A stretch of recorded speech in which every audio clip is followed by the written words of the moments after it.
it comes down to organizational culture. And that's really where the element of psychological safety within a workplace comes in. And you don't have to be LGBTQ plus to think about psychological safety is for any person in a workspace. And it's how do you really create that space? Well, it's about the intentionality of an organizational culture because a culture is a representation for that organization of its values, its behaviors, and the language that they use. Hi, and welcome to Helping People Perform, the podcast that gives you fascinating insights into those people whose chosen vocation is to help others perform at their best. From consultants to teachers, sports coaches to financial advisors, all of my guests share a passion for getting the most out of individuals, teams, and organisations. Enjoy the episode. Hi everyone, and welcome to another episode of the Helping People Perform podcast. Delighted to be joined today by award-winning diversity speaker and consultant and founding CEO at CAF Services. Welcome to the show, Cynthia Fortlage. Thank you so much, Paul. Appreciate it. I'm looking forward to our conversation. Fantastic. Really looking forward to this. I think there's going to be some interesting topics that we cover off and keen to learn more about what you do right now and how you help people. But before we do that, could you tell us a little bit about your background and what got you to where you are today? Absolutely. Well, believe it or not, for 30 years, I was a C-suite technology executive, but in Canada, hence the accent. I am British born, but not raised in the UK, right. But I have come home to the UK. So I had my corporate career there, and basically I had this major epiphany in life that we'll get to and kind of talk about, which is, part of the reason for the work that I do. And that has led me to, really focus on pivoting away from focusing on technology to really focusing on people. Because what I found was that from a technological standpoint, the technology was generic. We weren't inventing it, we were using it. Right. So that meant for an organization, the secret sauce was people and process. Right. And so being able to help people maximize their potential and kind of bring their whole self, their authentic self to an organization became so much more powerful for me. Unfortunately, that meant as a role of the head of technology, the fact that I no longer cared how it worked didn't exactly help. So I found that I was not aligned with that work. And in 2019, after a little over a 30-year career, I ended up pivoting completely away to do what was off the side of my desk previously, which is the work that I'm focused on today in the diversity space. Oh, fantastic. And so if we could delve a little bit deeper into that sort of technology, what first got you into that technology side of it, and what was your journey like up to C-suite? 'Cause I'm assuming you didn't just jump there from the start. Really? Yeah. No, it definitely was a progressional story through there. So I started into the world of tech. This was computers were in school. Computers in school were 80-column punch cards. Right. People that were getting, early Apple products for the schools, or Commodore, which was a brand, in schools. That really was kind of interest to me. It also helps that for someone who's not authentically being themselves, you kind of find a way to kind of drift into the background. And that's why you find a lot of people in tech are very diverse individuals, simply because it's a great kind of career where you can kind of step away. So I ended up doing that originally with the firm that I was with. And for 8 years, I was the sole IT person. So I was kind of figuring everything out. They were going from small mini computer systems to much more major systems. About 8 years in, I became a supervisor with one individual. And, it just kind of evolved. And eventually that role, by about year 12, morphed into a full managerial role. And that took on extra responsibility, dealing with community, chambers of commerce, things like that. Right. And it wasn't until 1999, the big era in computing, we successfully made it through the whole bit. took quite a bit of money to remediate all of the issues related to systems and dates and everything else. But Mm. we successfully made it through. And in that year, that's when I was made vice president, and joined the executive suite. And as we just kind of evolved, the role of vice president in the organization was very much like a CIO in other Right. organizations. And so everybody just referred to me as a CIO. Yeah. Um, and, it just kind of evolved from there. And as I was evolving that career path, what I found was, you learn lots of lessons. We'll talk about. I mean, the first one, when I was a supervisor, so to give you an idea of date, I learned I can't change anybody. Right. And it's really important because that's very much a part of the work I do today is I'm not actually trying to change people Mm. today. I'm trying to educate and allow people to make a decision if they want to change. Whereas in that time, I was trying to change people to create a particular behavior or to get particular work done. Yeah. And you can't make them like you. Right. So yeah, there's lots of lessons there. And eventually, of course, I went through other leadership development programs through my career. And that really brought a whole other set of skill sets that when I pivoted off and started working in the diversity space, I actually started doing coaching.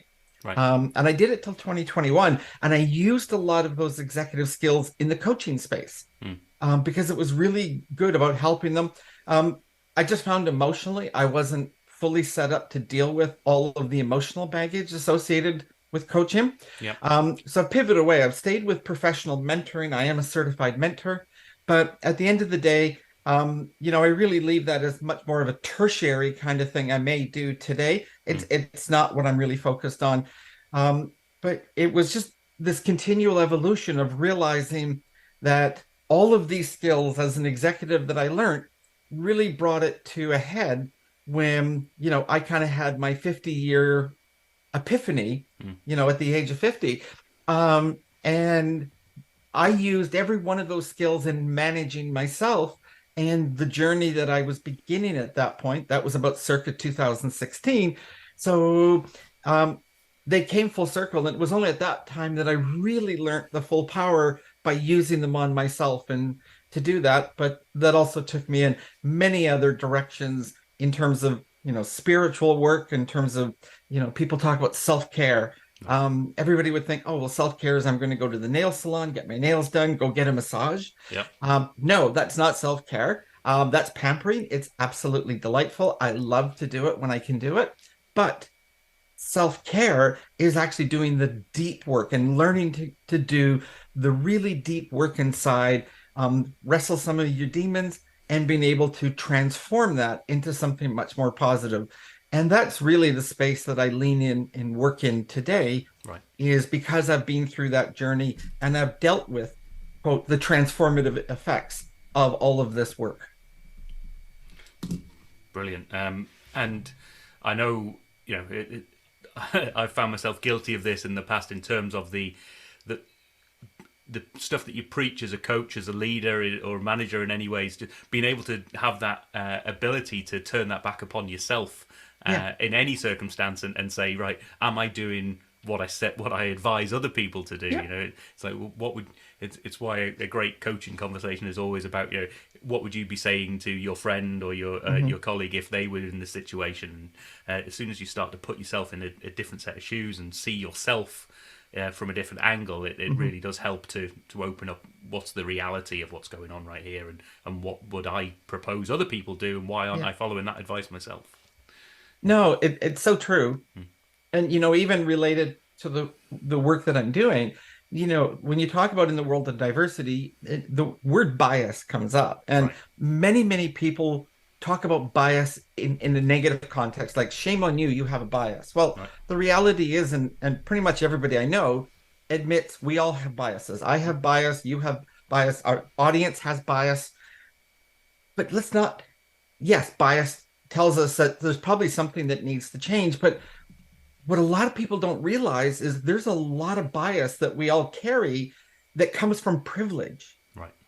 And so it's not like, shame on you, you've developed this bias. It was, no, it just happened to be kind of the family you were born into, the way you were raised, the opportunities that that created because of the schools you went to, a lot of those are not things you had a choice about. Mhm. You went through and did them. Now, when you decide to go to post-secondary school or focus on a particular career, and so those are your choices based upon all the privilege you've had up to that point. And so that's when we go from, in management speak, we go from unconscious bias to conscious bias because you've now consciously made a choice to do these things.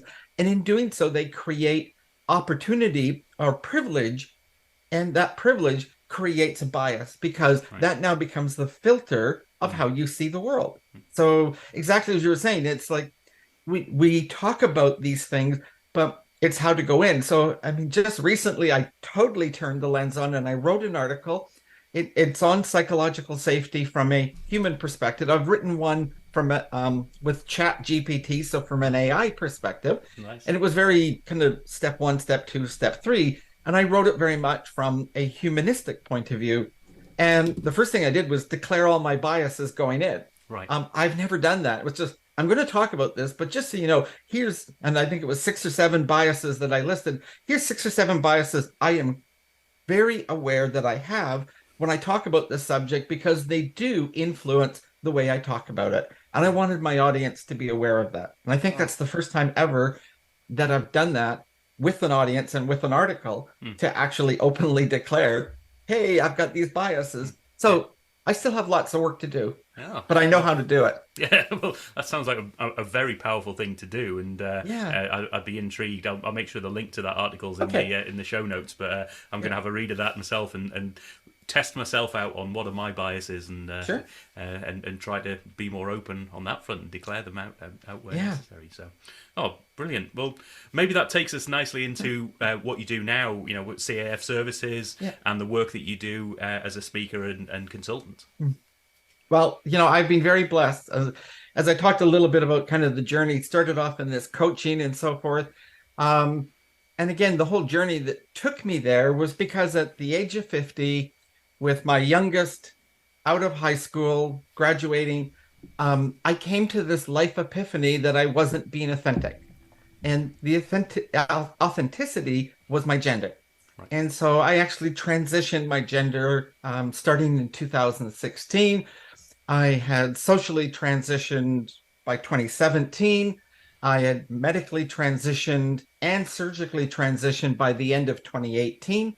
And life's just kind of been life Right. since that. So I really take the insights as an executive because I've also had extensive board leadership positions, as well as a board leader for a feminist organization. So to be a woman with a transgender history, that's how I prefer to refer to myself. Yeah. Um, and to lead a feminist organization is not a common thing. Right. And so it brings me an amazing insight because in Canada, nationally, here I was representing all women in Canada, leading this organization. So it actually brings a very strong feminist lens in the work that I do Mm. because I see the inequities in the world between the way men and women or the genders are treated to Yeah. deal with it.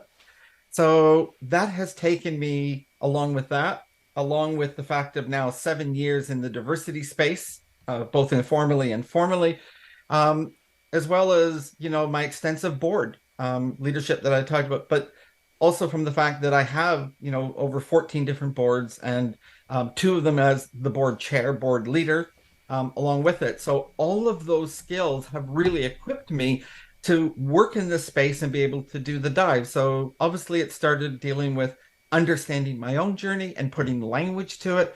And that has kind of evolved in helping others through that. So one of the early things I did, I think it's rather funny, was, and I still occasionally do it, is I hold a session primarily focused for women, but it's called 50 Years of Male Thinking in 1 hour for Women.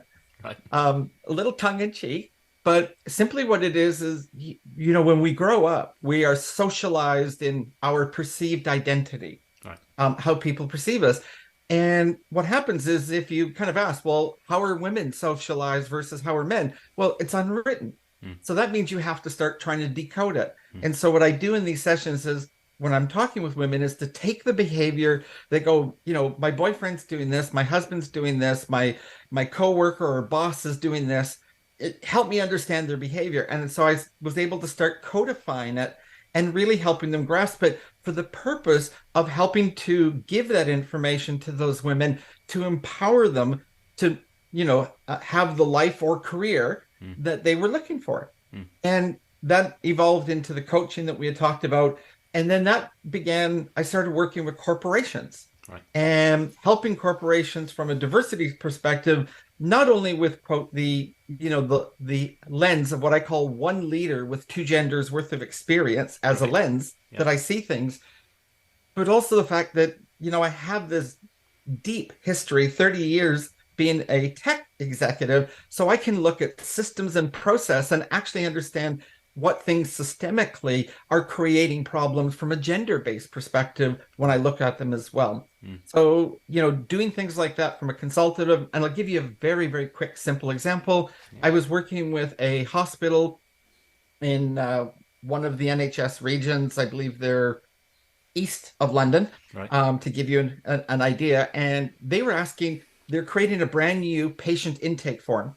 And they were trying to get the language right. And you read through it and it's got he, she, they, it's all over the place. And I Mm. went, okay. I said, so if I come in, what do you call me? They go, well, you're a patient. Okay. And I go, but if he comes in, what do you call them? Oh, well, they're a patient. Mm. So I said, why don't you just put the word patient Right. instead of trying to worry about all of the pronouns and the whole bit? And Right. guess what? It worked. Yeah.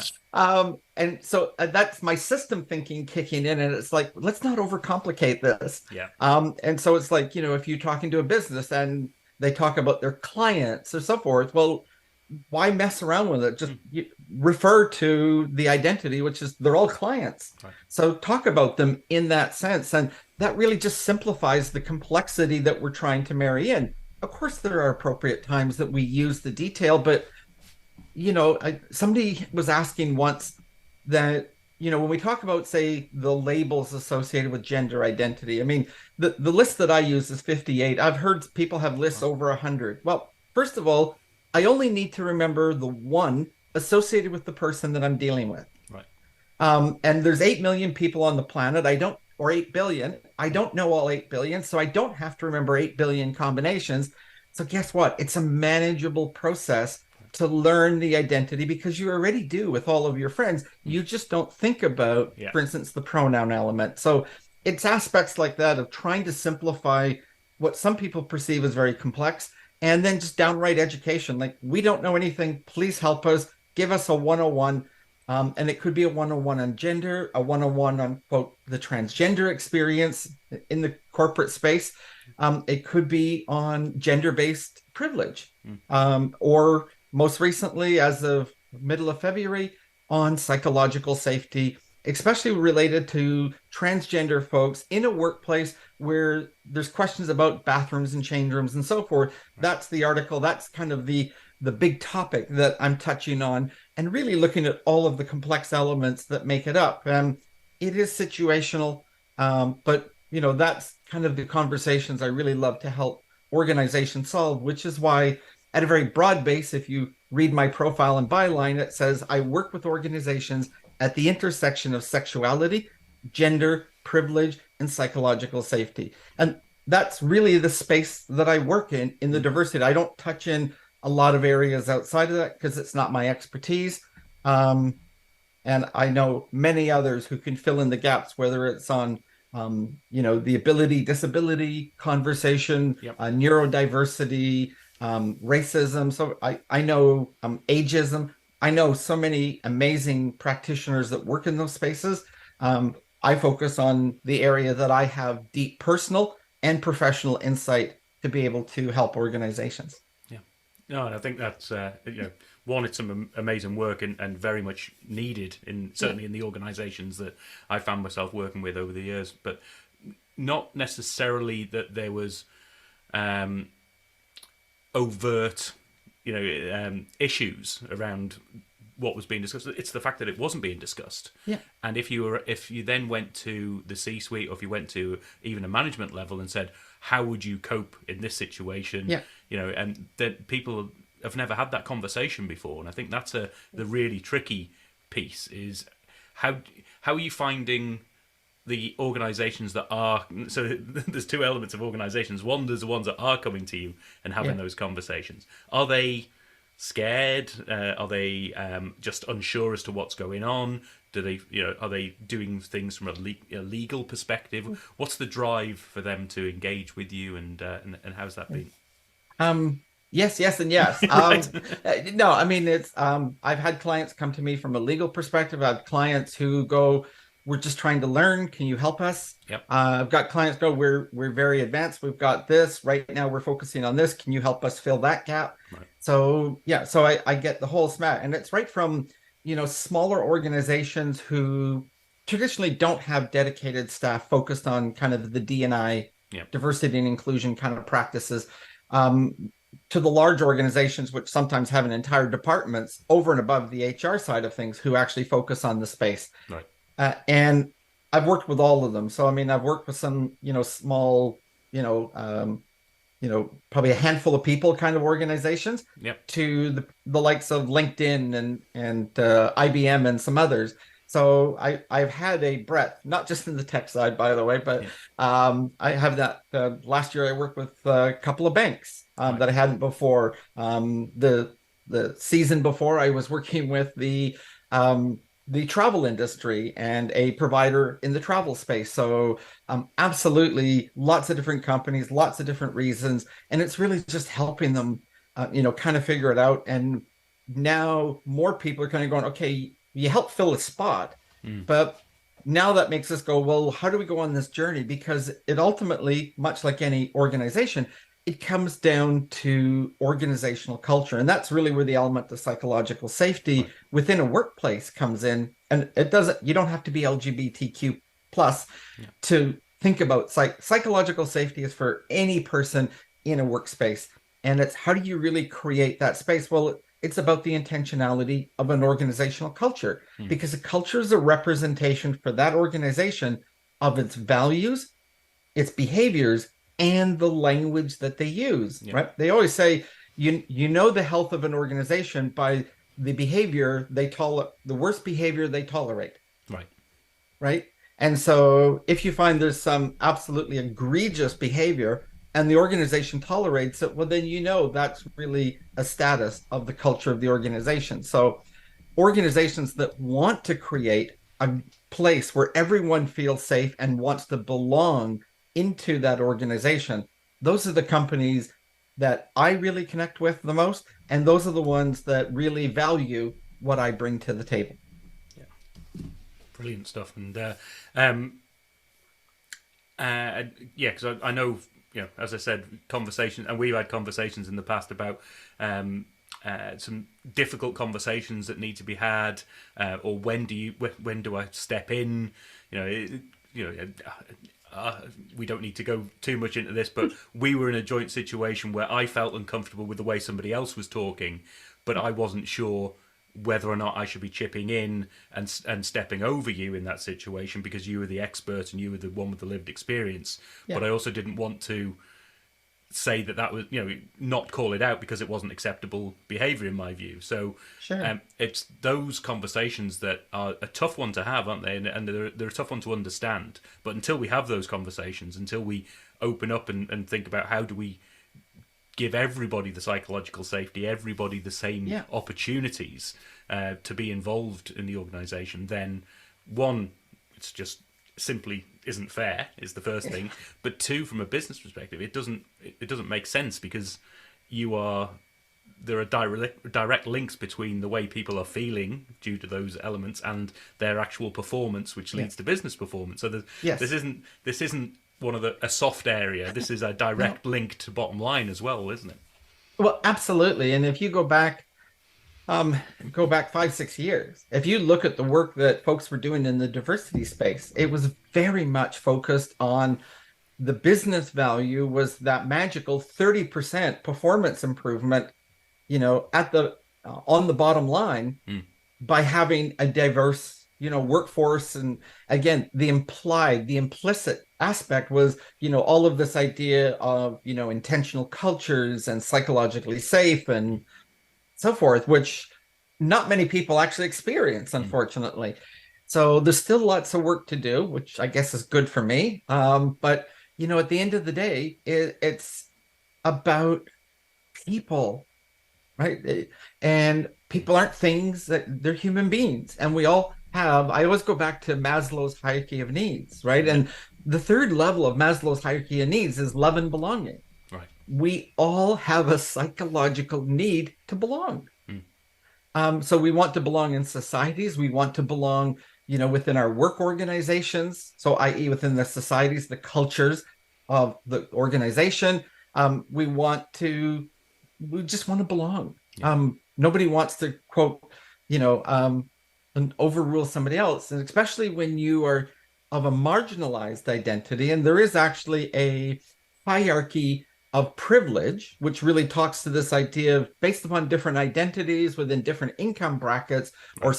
socioeconomic status, you can actually kind of pinpoint where it is. So, believe it or not, as a white woman with a transgender history, so LGBTQ Mm.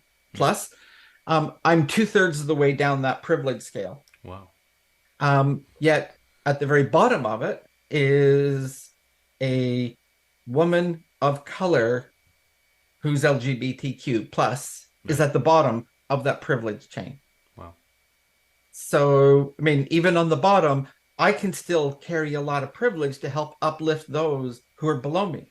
Yeah. But at the very top are, you know, white, male, Mm. um, typically identifying as straight Yep. or heterosexual, and they're at the top of the food chain Mm. in terms of that hierarchy. White women, cisgender women, Mm.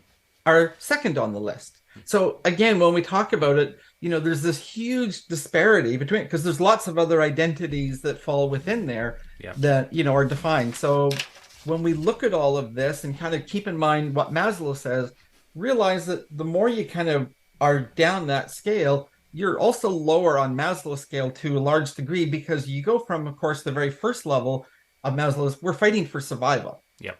And so it's a fight or flight response to everything that happens. Um, and so you got to realize that people who don't carry the power and privilege that you do may be at that level, and they're actually thinking in a fight or flight mode.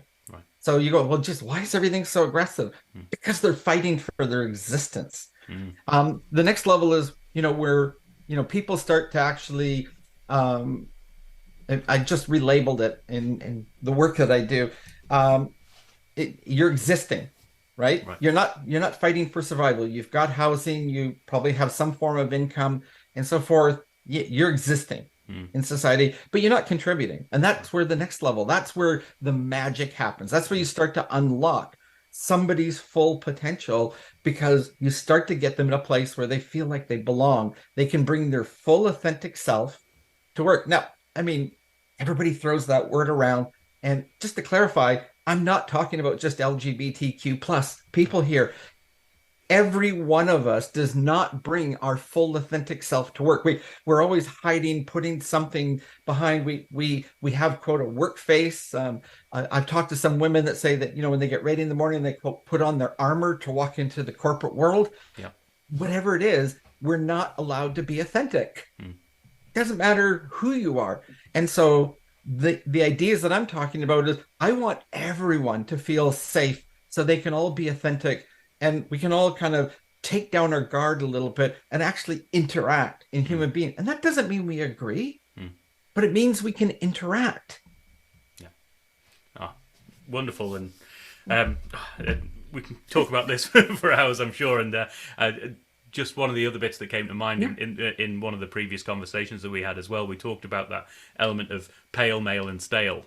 And my personal reflection is, I am pale, I am male, but I choose You're not to not do, stale. but I choose not to do anything about those two things. But I'm choosing that it's the stale bit that I can manage. Yeah. And I think it's when people talk about almost in a negative way of, oh, I'm being discriminated against because I'm pale, male, and stale. Well, being pale and male first of all puts you very top of that privilege Yes. list, and you don't have to be stale. You know, No. you can choose to change Yeah. your behaviors and listen more and have these conversations and just Yeah. uh, bring yourself to work, but allow others to bring their authentic self as well, isn't it? Absolutely. And Paul, think of it this way. So you're pale. It's the way you were born. You can't change that, Yeah. just as everyone else. So that, right? So yeah, they're definitely bias. Yeah. As you said, it's in there. You can work on that Mm. because you're not stale, right? You're male. Imagine the privilege it is to actually agree with the identity that you were given at birth based upon a physical part of your body. Yeah. And to not, because they can't see into your body, nor do you have language, of course, when you're born. So you Right. can't tell them who you are. So that is a privilege. And a Mm. lot of people don't think of it that way is, Mm. guess what? Actually knowing you go, well, I'm male. Yep, I agree with that. What a privilege Yeah. to deal with it. And as you already talked about the sale piece. So again, those pieces are something, both of them, you really had no control over. It's just thankful for the second one. You do agree. Mm. And that's what actually gives you privilege is the fact that you agree, not the fact that that's how you were born. Yeah. Oh, brilliant stuff. Maybe let's focus on something slightly different, which is about how you help yourself perform. You know, who Yes. do you go to? What do you do to help you be the best you in the work that you do? Absolutely. Well, there's quite a few things. So rattle through them very quickly. Number one is very spiritual. So I combine a number of different practices. I use as many of them as I possibly can, all the way from quote what would be described as some new age, crystal energy work, Mm. light and sound work, to dealing with indigenous cultures and smudging as a way to quote cleanse my soul. Mm. To do that into very ancient, Eastern practices of meditation and so forth, and allowing me to really go in to deal with it, along with some, breath work into that to really get me, quote, zoned in and just kind of live in that space, doing the deep work. So that's some of the aspects. Of course, having, a good group of friends. It's not measured in quantity, it's in quality. Yeah. So I have less than a handful of key friends that I can talk through things that are in my head and what's going on. I do have a mental health professional, and one of my friends is a professional coach, and we've agreed she's not my official coach, but she seems to be coaching me a lot these days. And I gladly take all of the guidance and advice, and reflecting on the work that needs to be done, because sometimes it's the obvious, you just don't see yourself, Yeah. and somebody has to point at you, go, of course. Yeah. So lots of different techniques that I'm doing in order to bring my best self. Honestly, I need 2 down days a week, and not just necessarily the weekend, Mm. because it just takes such a toll to really take on and help people from really what is a heart-centered Mm. role. Some wonderful stuff there, and you know, one of the things that word that I've noted down here is around reflection. You know, whether it's breath work, whether it's yoga, whatever it is for you, that it's that element of reflection and looking inwards. Firstly, to understand your true self, and then secondly, to get yourself in that zone of how am I going to operate and bring my full self to Yeah, the work that I've got in front of me right now. Oh, wonderful. absolutely. So maybe a couple of slightly different questions then, in Yeah. terms of if you had the opportunity to work with any individual team or organisation with the skill set that you've got, Yeah. who would you want that to be? Oh gosh. I mean, love a lot of the folks that I'm doing. I mean, to me, there's just so many organizations, groups that need the work. Certainly in the UK specifically, the government. Oh my gosh, they need a lot of this work. I don't know that I'm up for changing the whole government, but I would certainly love a shot to work with the leadership community in business that impact or influence government, but also the leaders in government that influence policy Right. in order to help drive some education and change. Yeah. Ah, no small feat then. Good. No. And similarly, if you were able to sit down and have a coffee, have a drink, have a meal with somebody to learn from them to help Yeah. your own performance, who would you want that to be? My mom. Right. She's been gone half a dozen years. Hmm. Um, it's odd. It's not until she was gone and a number of years have passed that I realized I just took her for granted. Like Right. she was always there in my life. Um, when I think of things and I think back on them, it was always there. And I would just love an opportunity to sit down and reflect on everything where I'm at with my mom and hear kind of her insights and what she has to offer. She wasn't perfect. She wasn't, quote, woke. Right. But you know what? She was working at it. Right. And I would just love an opportunity to do that again. Oh, wonderful. So, just to close out, then, Yeah. how do people find out more? How do people get in touch and find out more about the great work you're doing? Well, thank you. It's they can obviously on my website at www.cynthiafortlage.com. Yep. And that's CYNTHIAFORTLAGE.com. Yep. You can also find me on Instagram or TikTok at CAF Services, all one word. And of course, through LinkedIn, which is my preferred business networking Yep. site, and being able to connect through there. I am on lots of other, I still have what I call a tertiary presence on Twitter. I have a tertiary presence on Facebook, Yeah. but those are not really where I'm looking to connect with audiences and to build. I'm really looking to do it things like LinkedIn, Instagram, and TikTok. Yeah. Oh, wonderful. I'm doing the same at the moment as well, focusing on LinkedIn and Instagram. Yeah. I haven't not down with the kids yet to get into the tickety tockety, but I'll I'll get there at some point, I'm sure.